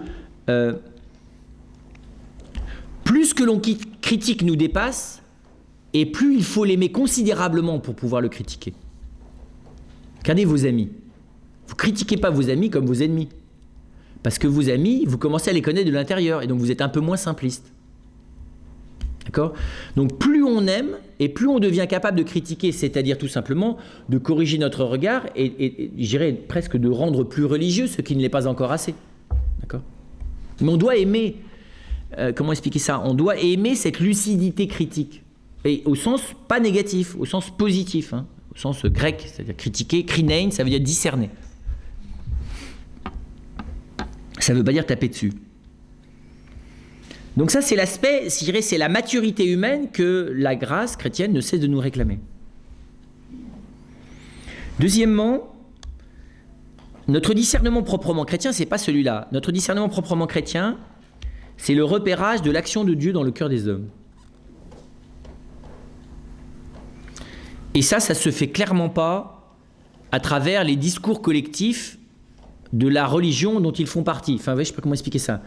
Enfin, vous voyez, c'est pas à l'extérieur, c'est dedans qu'il va falloir aller voir le travail de l'Esprit Saint dans le cœur des gens. Quelle est la part de lumière de Dieu, quelle est la part d'amour de Dieu qui habite leur cœur? Ça, c'est ce qu'il faut aller voir. Ça, c'est normalement le vrai boulot du chrétien. Et évidemment, on ne peut pas aller y voir si on n'en vit pas, parce qu'on le découvre par connaturalité, ça. C'est à force d'être habité de l'intérieur et brûlé de l'intérieur par la lumière et l'amour qu'on finit par s'apercevoir qu'il est chez les voisins. D'accord ? Donc, vous pouvez avoir des gens qui vous tiennent un discours parfaitement athée parce qu'ils avaient un grand-père qui tenait un discours catholique complètement étroit, bête et stupide et qui a été d'un autoritarisme meurtrier. Voilà, alors évidemment, ils tiennent, mais c'est un discours de survie, ça. Heureusement qu'ils tiennent ce discours athée et agressif. Sinon, ça fait longtemps qu'ils seraient devenus fous. Mais dessous, il peut y avoir de l'or. De l'or. Dans l'ordre de la charité, dans l'ordre de la... Moi, je me souviens très bien d'un homme. Ils sont venus me voir, sa femme et lui, dans un petit village du Beaujolais, et ils m'ont dit, est-ce que vous pouvez nous marier? Je dis, ah bon? Je dis, oui, ça fait 35 ans que nous sommes mariés civilement, que nous vivons ensemble, mais nous voudrions nous marier sacramentellement. Et il m'a expliqué que lui, il avait quitté la foi, la religion, il avait adopté un communisme pur et dur, parce que le jour de sa profession de foi, le curé avait estimé que lui et quelques autres, parce qu'ils avaient un costard moins reluisant que les voisins, seraient en queue de la procession. Et que l'injustice que ça représentait l'a révolté tellement profondément qu'il en a tout rejeté. Mais il a pratiqué évidemment un dévouement, une recherche de vérité et une sincérité dans l'aide à autrui à l'intérieur de son communisme parfaitement exemplaire. Sans parler de la fidélité conjugale et de la vie familiale qu'ils avaient menée. Et je peux vous dire que la manière dont ils ont vécu le sacrement de mariage, notamment lui, c'est-à-dire comme deux petits-enfants, vous voyez, recevant le plus beau cadeau que le Seigneur ait jamais pu leur faire dans leur vie. Moi, j'ai jamais vu des gens se marier comme ça, évidemment. Qui dénotait très clairement que l'or, vous voyez, vivait sous le discours sans doute communiste, peut-être même sûrement assez agressif envers tous les curés et tout le reste. Vous voyez, donc c'est un exemple simpliste, malheureusement courant, hein, ou heureusement courant, mais c'est pour dire que notre travail, c'est ça. Je dirais, la compétence qu'on a, elle n'est pas de tremper le discours d'autrui, vous voyez, dans le produit vérité pour voir c'est combien pourcentage catholique dans le discours ou pas catholique dans le discours. Okay ? Parce que dans la plupart des cas, la question ne se situe pas du tout à ce niveau-là. Elle se situe d'abord, évidemment, du côté de ce qui intéresse Jésus. C'est-à-dire, qu'est-ce qui se passe dans son cœur? Est-ce qu'il est disponible à ce que je débarque chez lui?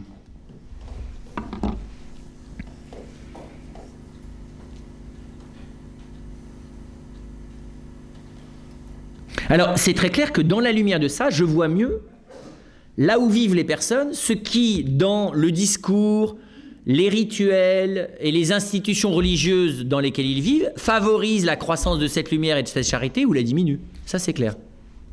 Mais ça vaut aussi bien dans le christianisme qu'ailleurs. D'accord ?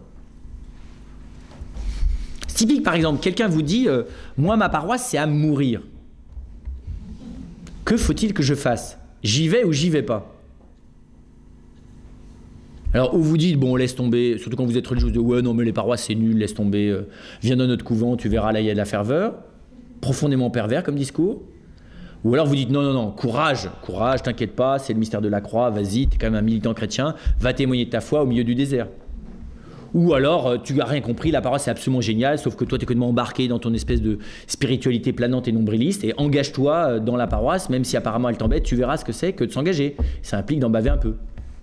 Bon. Dans les trois cas, on est complètement à côté de la plaque. La vraie question, c'est par rapport à ce que vit cette personne, d'accord, dans sa recherche de vérité, dans la solidité de sa foi, qu'est-ce qu'elle peut vivre ?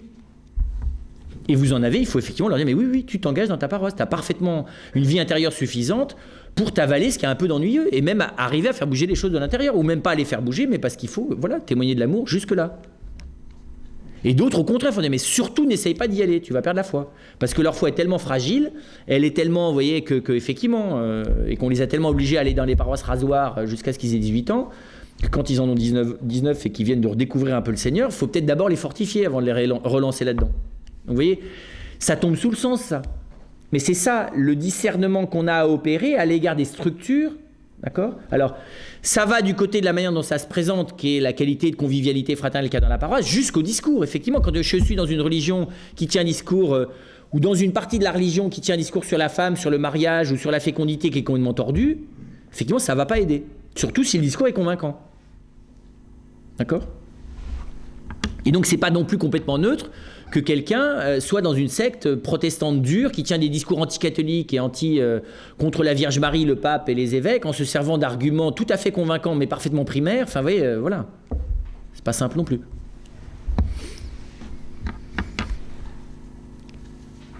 Et je dirais, tout ce que me donne l'Église, moi j'ai à le recevoir pour m'aider à ça. Pas pour m'enfermer dans ce que je crois être les idées toutes faites de l'Église. Elle n'a pas d'idées toutes faites de l'Église. Elle cherche depuis 2000 ans, et ce qu'elle me dit, c'est la conclusion de ses balbutiements. C'est le degré de balbutiement où elle en est, le catéchisme de l'Église catholique. Il ne faut quand même jamais l'oublier. Hein. Donc au lieu de faire babebi bobu, on arrive à dire un peu mieux, quoi. Mais ça reste très très loin d'une expression claire, c'est évident.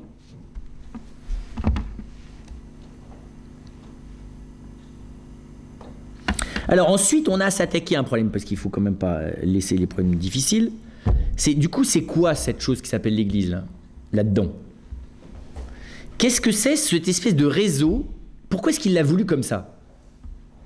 Parce que je vous dis, nous on l'aurait misé plutôt spirituel carrément, en laissant les éléments institutionnels de visibilité compliqués. Ou carrément on aurait fait de l'institutionnel religieusement pur, mais pas avec une espèce d'histoire mystique à l'intérieur dans lequel ça rend tout invivable. Vous voyez ? Ou vous laissez la Sainte Trinité pour la vie intérieure et vous la mettez pas dans l'institutionnel, ou vous mettez l'institutionnel mais pas avec la Sainte Trinité avec, quoi. Vous voyez, faut pas tout mélanger. Et lui, clairement, il a voulu mélanger les choses. En plus, en la confiant à des gens foncièrement incompétents.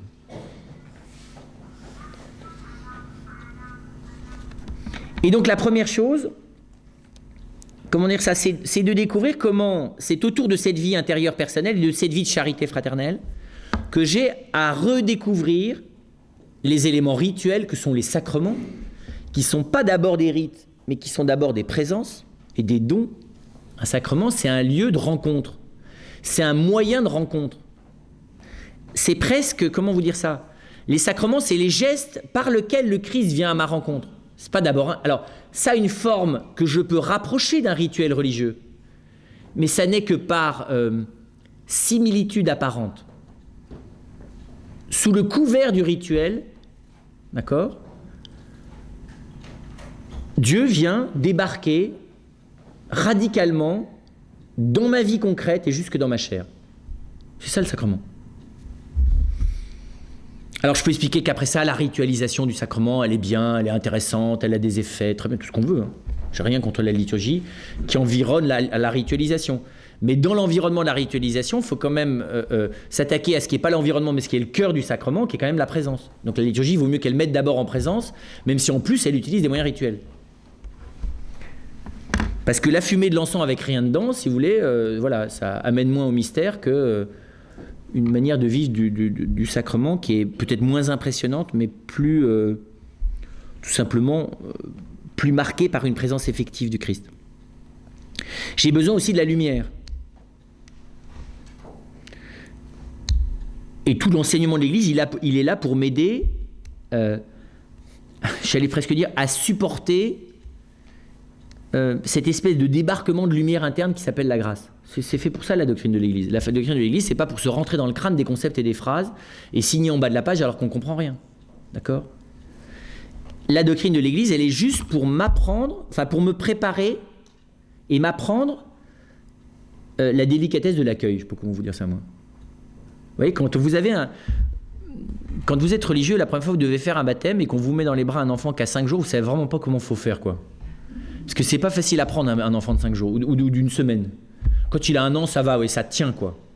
Mais à 5-10 jours, c'est vraiment... et vous avez... alors le pire, c'est quand on vous donne même pas le temps de l'apprentissage, vous voyez. Parce qu'il n'y a qu'une personne qui est experte là-dedans, ça s'appelle la mère. Et donc on apprend. Apprendre un peu. D'ailleurs, les pères apprennent d'ailleurs, des fois avec hésitation et tremblement, on voit bien ça, au premier enfant, ils se demandent vraiment comment... La mère ne se pose pas ces questions. Elle y va franchement et ça marche parfaitement. Et donc, la doctrine de l'Église, c'est ça, c'est fait pour apprendre la délicatesse de l'accueil d'une chose infiniment plus fragile qu'un enfant qui s'appelle la lumière divine. D'accord ? C'est passer des gants de boxe, vous voyez, aux délicatesses des mains maternelles, vous voyez, du côté de l'intelligence. Vous passez du frigidaire, qui est notre intelligence pour la grâce de Dieu, parce qu'on l'accueille. L'intelligence cartésienne qui est la nôtre, c'est à peu près le frigo, vous voyez, à la limite du froid absolu, d'accord ? Donc bienvenue Seigneur, quoi. C'est-à-dire que ta lumière, elle est compréhensible. Si tu m'expliques les choses en long, en large, en carré, en diagonale, d'accord, avec une mode de démonstration probant, des démonstrations efficientes, un petit coup de pub marketing, vous voyez, et alors là, je veux bien adhérer. Ça s'appelle le niveau de l'intelligence 0, quoi, ça.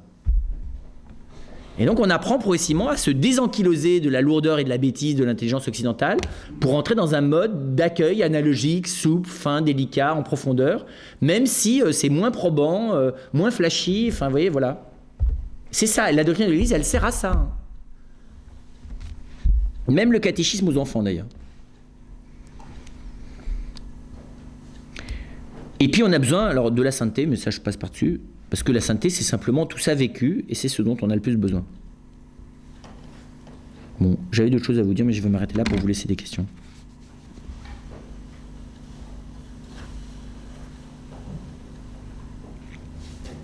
Donc vous voyez bien, si je finirais juste là-dessus.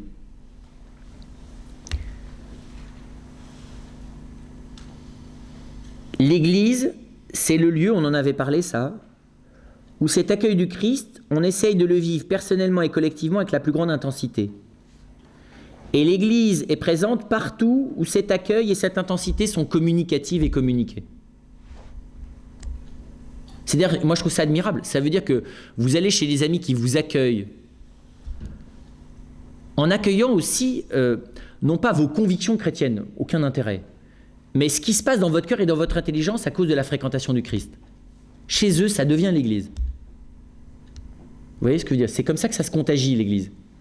Donc l'Église, ça ressemble plus, vous voyez, à un mode de contagion de la présence, même si elle a aussi une dimension visible qu'il faut respecter, et institutionnelle.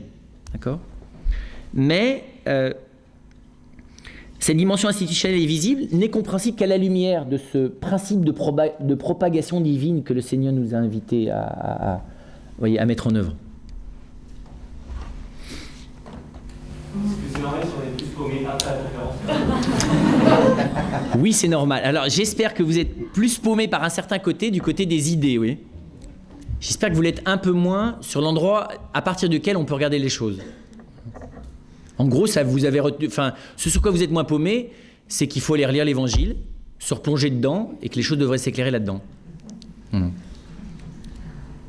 Mais c'est vrai, c'est volontaire. Enfin, c'était le pari. Hein. Même moi, j'arrive aussi avec mes idées claires au début, je les perds au fur et à mesure que je vous parle.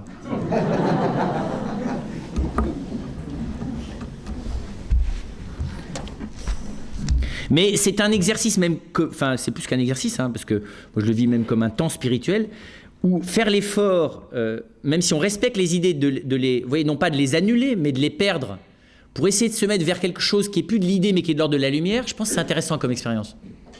Alors, c'est vrai qu'après ça, ça va pas me donner tout de suite une réponse sur c'est quoi l'Église, où sont ses limites, faut-il être dedans ou dehors, voilà. Oui, pardon.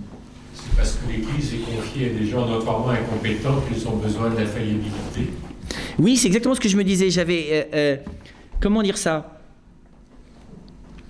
Le Christ s'est engagé à ce que l'ensemble de ce réseau-là, composé de pauvres gens, soit dans la charité infaillible. Première chose, c'est-à-dire que, réunis dans l'amour et dans une vraie recherche de lumière, cette communauté, elle soit infaillible. Et pour ça, il s'est engagé à assister celui que cette communauté désignerait sous le souffle de l'Esprit Saint comme celui qui est gardien de la lumière chez elle. Parce que je vous rappelle, c'est nous. Vous voyez, normalement, un évêque ou un prêtre, on ne le nomme pas sans l'avis de l'ensemble des fidèles. Et les évêques, les cardinaux font partie des évêques. Et donc, ultimement, même si ce n'est pas un mode d'élection démocratique, hein, mais au sens pur, c'est très impressionnant de voir que c'est nous c'est une histoire très spéciale. Nous, c'est vrai, ça serait bien plus simple. Nous, ce qu'on préférait d'ailleurs, à tout choisir, c'est que le Christ désigne charismatiquement parmi les évêques à chaque fois le successeur de Pierre et qu'il ne soit pas infaillible le successeur de Pierre. Ce serait plus cool. Mais il a fait l'inverse. Et mais il faut d'abord, vous le savez, hein, l'infaillibilité, elle est une infaillibilité de confirmation. Elle n'est pas une infaillibilité d'idée. Le pape, il n'a aucune idée infaillible. Il a une infaillibilité de confirmation. C'est ce qu'on oublie toujours Vous voyez, nous, on dit l'infaillibilité papale, ça veut dire ce type, tout ce qu'il pense, c'est vrai. Ben, n'importe quoi. Ou tout ce qu'il dit, c'est vrai. Alors, encore n'importe quoi. Hein, l'infaillibilité du pape, c'est simplement que il a la grâce de pouvoir confirmer, oui. Le Christ s'est engagé explicitement envers Pierre à... En plus, il n'était pas compétent pour ça, Pierre. C'est ça le plus impressionnant. Et peut-être que c'est à cause de son incompétence, basiquement. Je pense d'ailleurs que l'ensemble des papes, vous voyez, c'est le plus impressionnant, c'est Borgia, qui n'est quand même pas un type dont le comportement moral était éminemment exemplaire, mais c'était un homme, un père de famille honnête, pape Borgia. Non, sérieusement. Mais c'est très étonnant comme cet homme, le peu qu'on en sait, y compris de ses limites, en concevait une humilité par rapport à sa mission doctrinale. Je ne crois pas qu'on ait dans l'histoire de l'Église un pape qui se soit pris au sérieux du côté de ce qu'il avait à... Vous voyez, du côté du ton, ils se sont pris au sérieux de temps en temps. Hein. Il y a des tons sévères, quoi. Mais je parle du côté du contenu.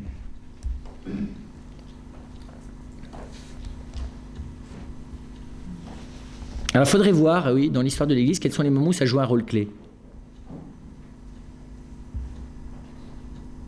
C'est très grand, je trouve, moi, de savoir qu'indépendamment de la sainteté, le Christ s'est engagé à venir nous confirmer dans une lumière qui ne nous donne pas toute cuite par un homme.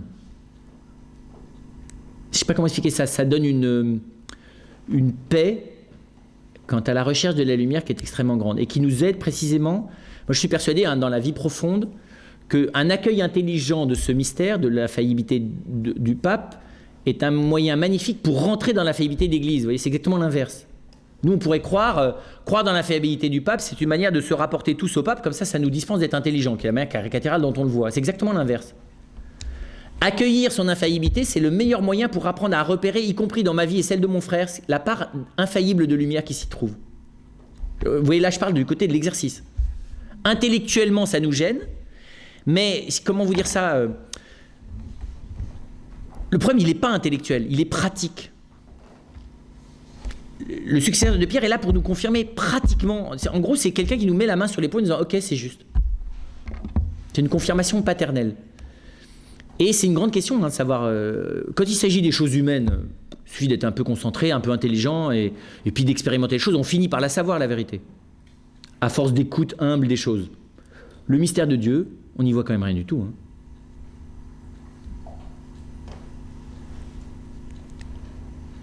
Alors je vous dis, nous on aurait préféré que la réunion des gens les plus saints, rassemblés charismatiquement par l'Esprit Saint, vous voyez, puisse nous pondre la vérité qu'il faut croire. Non, non. C'est des pauvres types qui ont toujours essayé de chercher, de tâtonner. Mais c'est très... l'histoire de la doctrine chrétienne, ça ressemble plus à un match de rugby, vous voyez, qu'il y a une armée militaire dans laquelle on sait exactement où est-ce qu'on va. On a quand même mis simplement 2 siècles, avant d'envisager que l'Esprit Saint, vous voyez, était égal au Père et au Fils. Prouve bien qu'on n'avance pas très vite. Hein. Ça fait à peine combien 50 ans qu'on commence un tout petit peu à comprendre de quoi il s'agit dans ce que c'est que le mystère du mariage. On a mis quand même 2000, vous voyez, pas tout à fait 2000 ans, mais presque, avant d'y piger un peu quelque chose, enfin à ce que disait Jésus quand même depuis 2000 ans.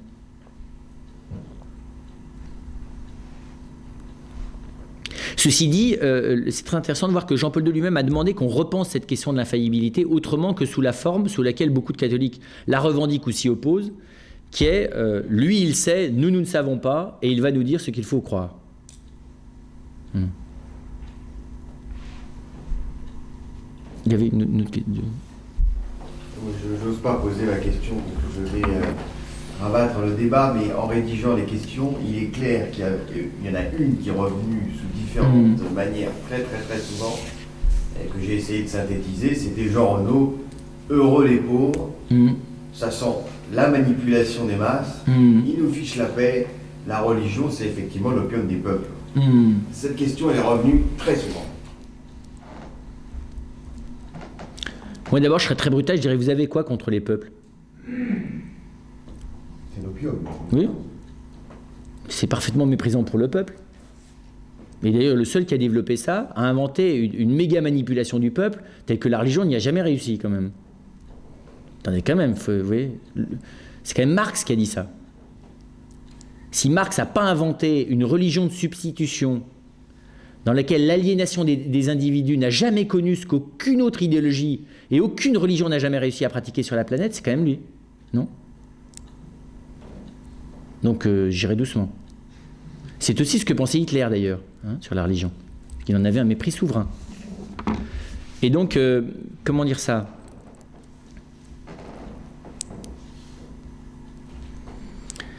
Je serai très précis, je dirais que le pouvoir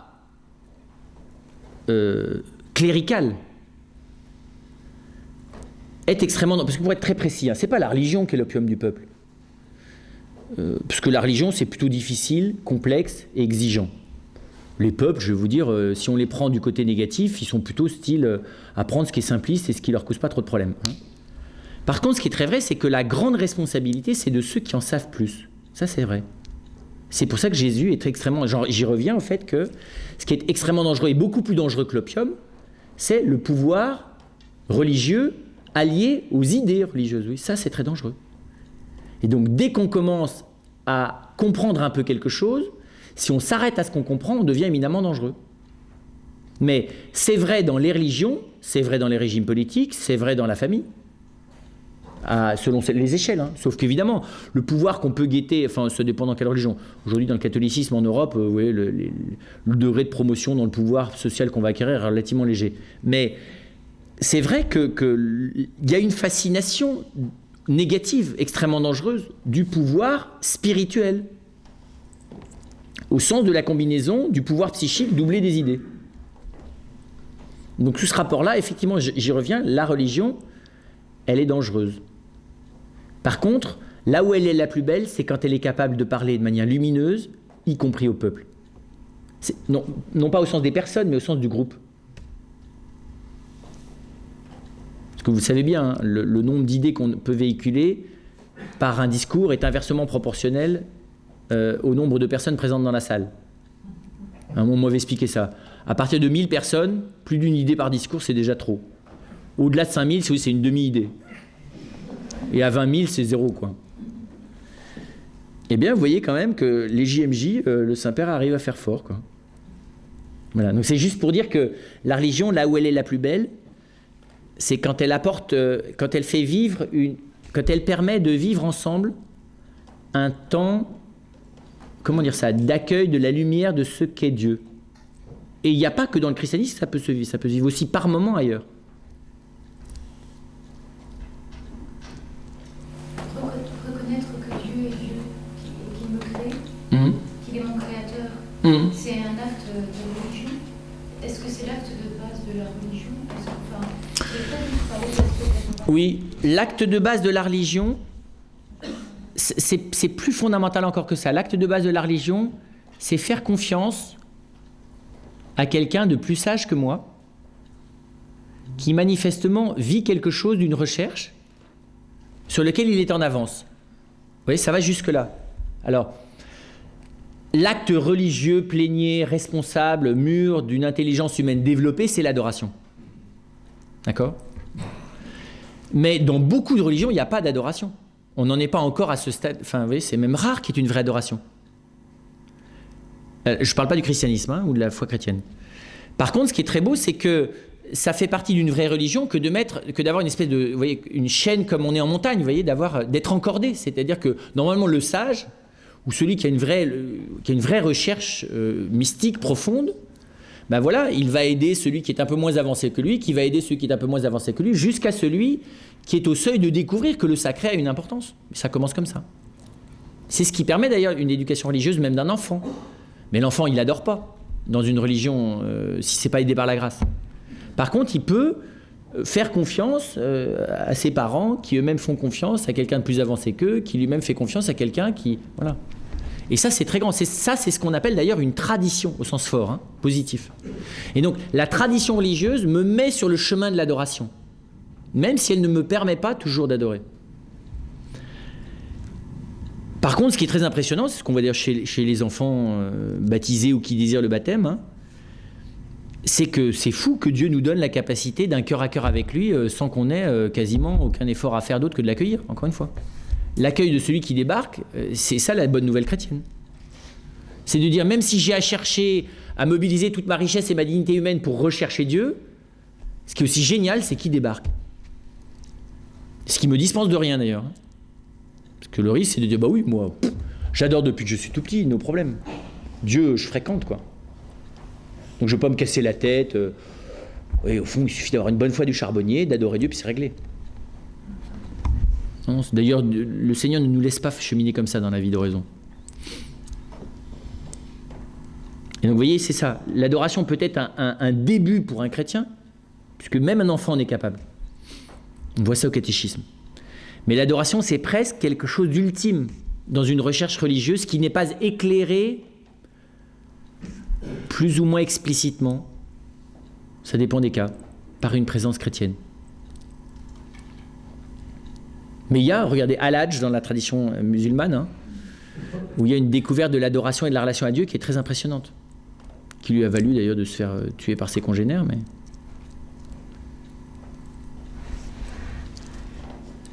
Une dernière question. Il y avait une question par là, mais je ne sais pas où est-ce qu'elle était. Oui. Je me disais que, en gros, si on vous écoute, d'abord, on est peut-être dans un truc religieux et pas tellement chrétien, et autour de nous, il y en a beaucoup d'autres. Et si on devient vraiment chrétien, il y a quand même des risques que ça se passe mal. C'est-à-dire que ça se passe mal dans quel sens?